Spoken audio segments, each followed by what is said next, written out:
Good morning dear students. आज के इस वीडियो लेक्चर में हम लोग डिस्कस करने जा रहे हैं अबाउट द माइक्ट्यूरेशन। माइक्ट्यूरेशन होता क्या है?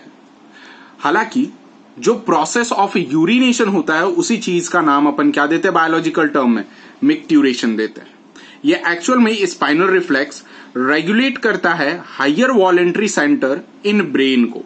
साथ साथ मिक्ट्यूरेशन रिफ्लेक्स में तीन चीज हमेशा इंपॉर्टेंट तौर पे वर्क करता है। पहला पैरासिम्पैथेटिक, दूसरा सिंपैथेटिक गैंग्लियन और तीसरा जो है जिस चीज का नाम अपन क्या देते हैं सोमैटिक न्यूरॉन देते हैं।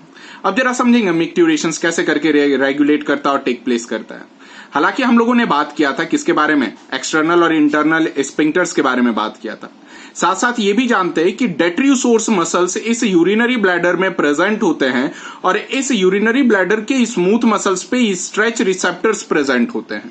जैसे ही एक सर्टेन अमाउंट यानी नियर अबाउट 350 ml के आसपास ये यूरिनरी ब्लैडर में ट्राइगोन रीजन में यूरिन फिल होना शुरू होता है तो मैसेज सीधे किसको चले जाते हैं? स्पाइनल कॉर्ड के गैंग्लियन में जाना शुरू करते हैं बाया parasympathetic nerves.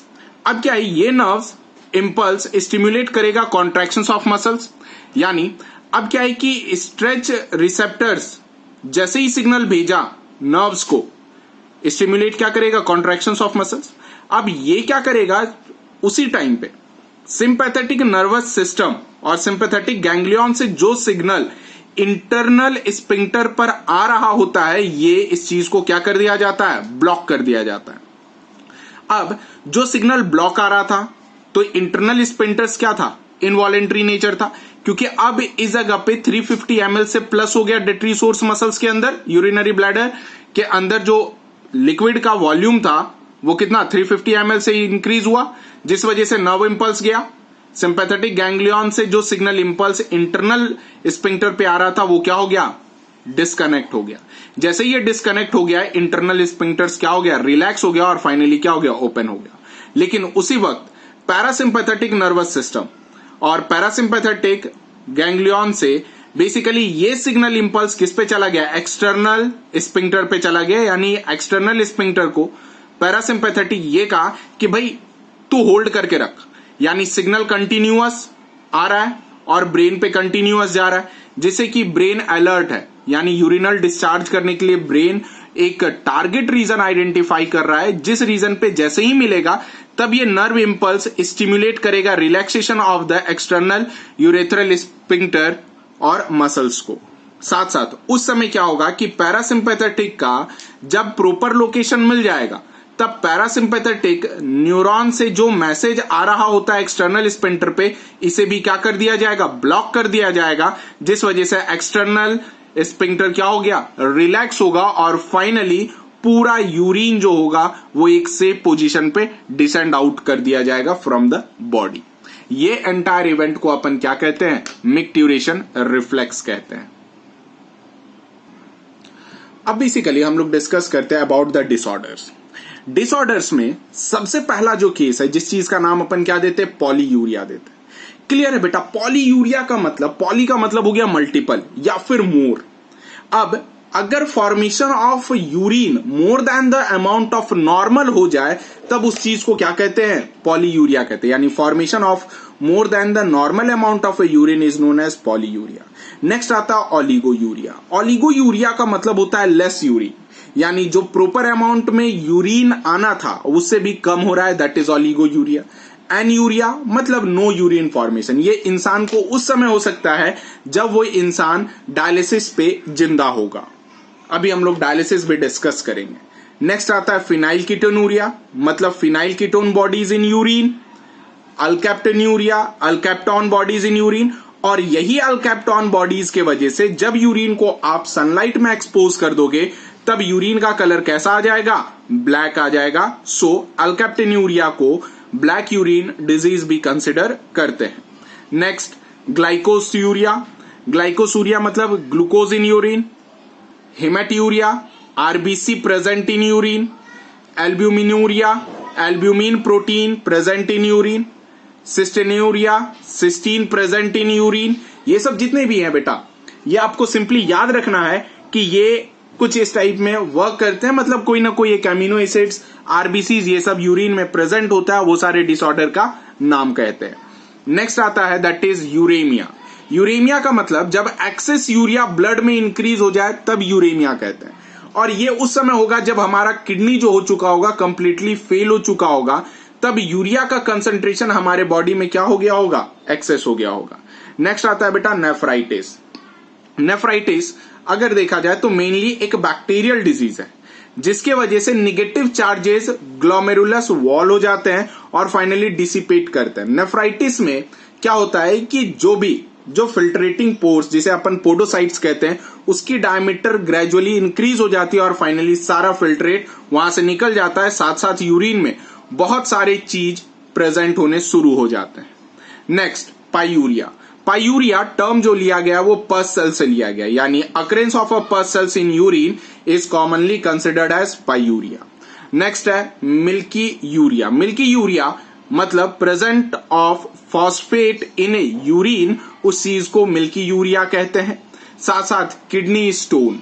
Kidney stone second labour pain कह सकते हैं, लेबर पेन के बाद कोई भी अगर सीवियर पेन है तो वो है किडनी स्टोन, जिसका नाम साइंटिफिकली रेनल कैलिक्यूली कहते हैं, जिसमें amount of uric acid, calcium phosphate और ऑक्सलेट इंक्रीज हो जाता है यूरिन में और फाइनली किडनी में स्टोन होता है, आइदर माइनर कैलिक्स रीजन पे, रेनल पेल्विस पे, आइदर यूरेटर पे, जिसके वजह से क्या होता है, यूरिन में आरबीसी का प्रेजेंस होना शुरू हो जाता है, जिस वजह से काफी पेनफुल एक्सपीरियंस ऑब्जर्व होते हैं। अब हम लोग बेसिकली डिस्कस करने जा रहे हैं अबाउट द डायलिसिस।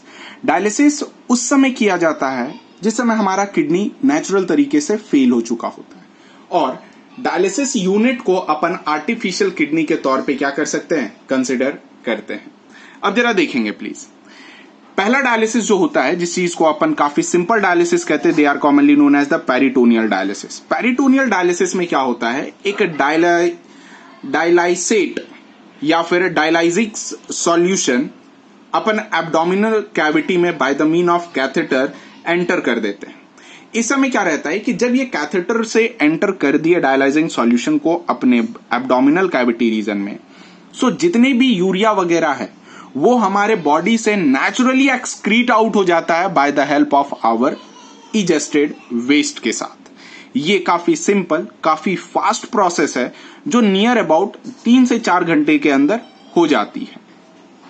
और सेकंड है दैट इज हीमोडायलाइजिंग यूनिट और हीमोडायलिसिस।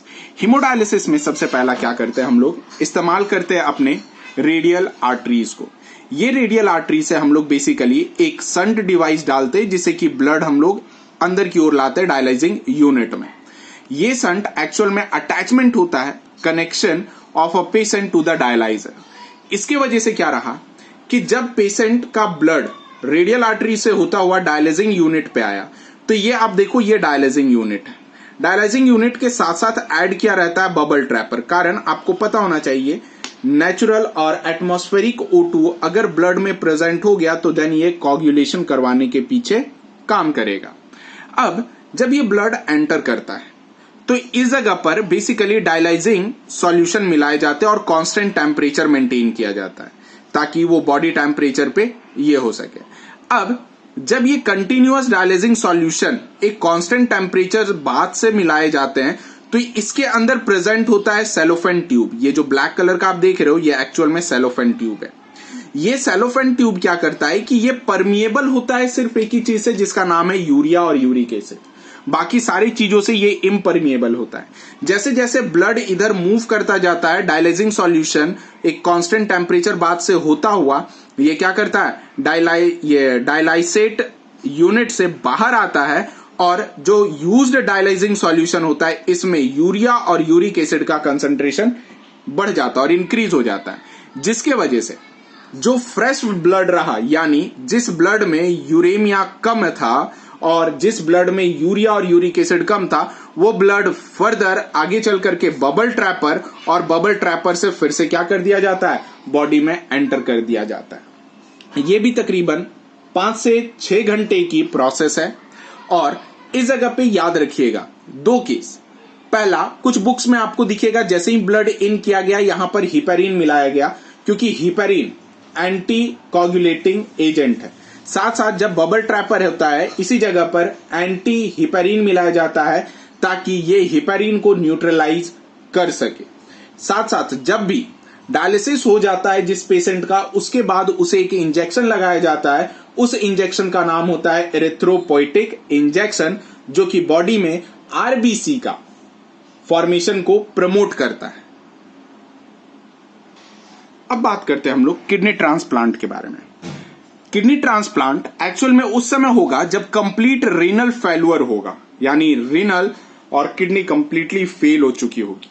और ये जो किडनी डोनर होगा ये परमानेंटली ग्राफ्टेड होगा बॉडी किसमें, पेशेंट्स बॉडी में। साथ साथ जो किडनी डोनर होगा ये हमेशा मस्ट बी क्लोज रिलेटिव होना चाहिए, क्योंकि अगर क्लोज रिलेटिव नहीं रहेगा तो जो पेशेंट है उसका इम्यून सिस्टम उस ट्रांसप्लांटेड किडनी को रिजेक्ट कर देगा। साथ साथ ये जो ट्रांसप्लांटेशन से पहले, बिफोर ट्रांसप्लांटेशन टिश्यू मैचिंग यानी टिश्यू टाइपिंग करना कंपलसरी होता है। उसके बाद बॉडी में कॉर्टिको स्टेरॉइड इंजेक्ट किया जाता है ताकि जो पेशेंट है उसका इम्यून सिस्टम सप्रेस हो सके और जो किडनी ट्रांसप्लांट है उस चीज को वो क्या कर सके, सक्सेसफुल होने दे।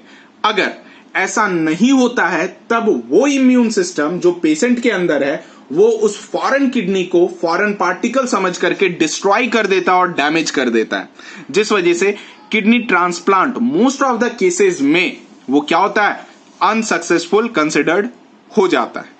याद रखिएगा ये जितना भी है बहुत ही कॉम्प्लिकेटेड प्रोसेस है, लेकिन मॉडर्न टेक्निक्स के हिसाब से इसका सक्सेस रेट बहुत ही सक्सेसिवली तरीके से इंक्रीज किया जा चुका है।